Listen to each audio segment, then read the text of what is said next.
Денес одбележуваме 118 години од еден од најтажните денови во македонската историја, од оној 4. мај 1903 година во кој загина апостолот на македонското револуционерно движење Гоце Делчев.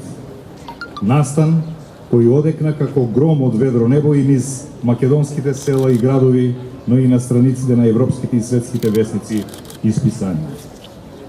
Згаснувањето на животот на најголемиот македонски син ја зави татковината во црно, а македонската почва беше натопена од солзите на младо и старо.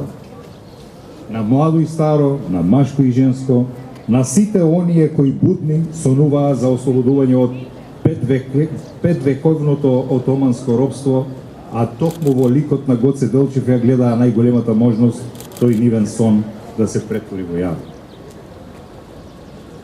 Визијата на Гоце и македонскиот сон беа прекинати во селото Баница токму на денешен ден, пред еден век, 1 деценија и 8 години, но и по толку време болката предизвикана од големата загуба се уште пече и боли. Така ќе биде и во иднина, затоа што за Делчев никогаш ќе нема заборав.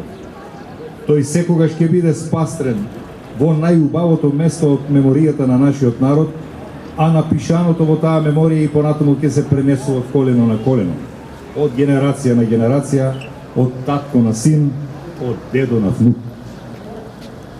Многу пати сме имале поводи да зборуваме за животот и револуционерното дело на Гоце Делчев, за сите негови животни епизоди од исклучително краткиот, но богат животен пат.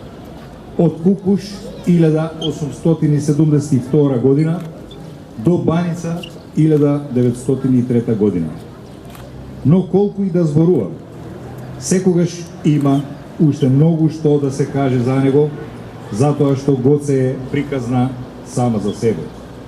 А таквите приказни никогаш немаат крај.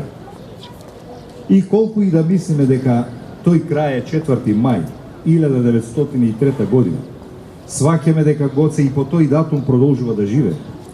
Тој живее и до ден денешен, а ќе живее се дури е жив споменот за него, се дури постоиме како народ, за да ја раскажуваме вистината за него. Имајќи го предвид денот во кој одбележуваме 118 години од погибието на Делчев, нужно би било да се подсетиме на нешта кои се важни за отсликување на злокобниот чин на неговото убиство, но и на настаните кои му претходеле на тој 4. мај 1903 година. Имено, на почетокот од мај, Гоце Делчев вешто камуфлиран се упатил на Конгресот на Серскиот округ, кој требало да се одржи на 6. мај во селото Ловча. Меѓутоа, турската власт веќе одела по неговите стапки. Тој ни на сон не можел да претпостави дека врховистите веќе го предале на османлиите. Вечерта на 2. мај, Гоце пристигнал во Баница, каде се нашол со своите блиски соработници Димо Хаджидимов, Димитар Гуштанов, Ѓорги Бродалијата и други. Во меѓувреме турците го опколиле селото, а во раните утрински часови на 4. мај Гоце и неговата придружба биле известени за тоа. Се обидувале да го спасат селото и настанала голема борба во која младиот Делчев го загуби својот живот. При застанувањето за полнењето на пушката, Гоце бил погоден и паднал мртов врз својата пушка. Гоце бил погоден и паднал. Така бил опишен крајот на најголемиот македонски јунак, кој несомнено бил најбараната личност од страна на Османлиското царство. По загинувањето, Гоце Делчев бил погребан во Баница. За по цели 20 години во 1923 година неговите посмртни останки да бидат пренесени во домот на Илинденската организација во Софија. Во 1946 година костите на Делчев од Софија се пренесени во Скопје и се положени во дворот на црквата Свети Спас, кај што и ден денес почиваат.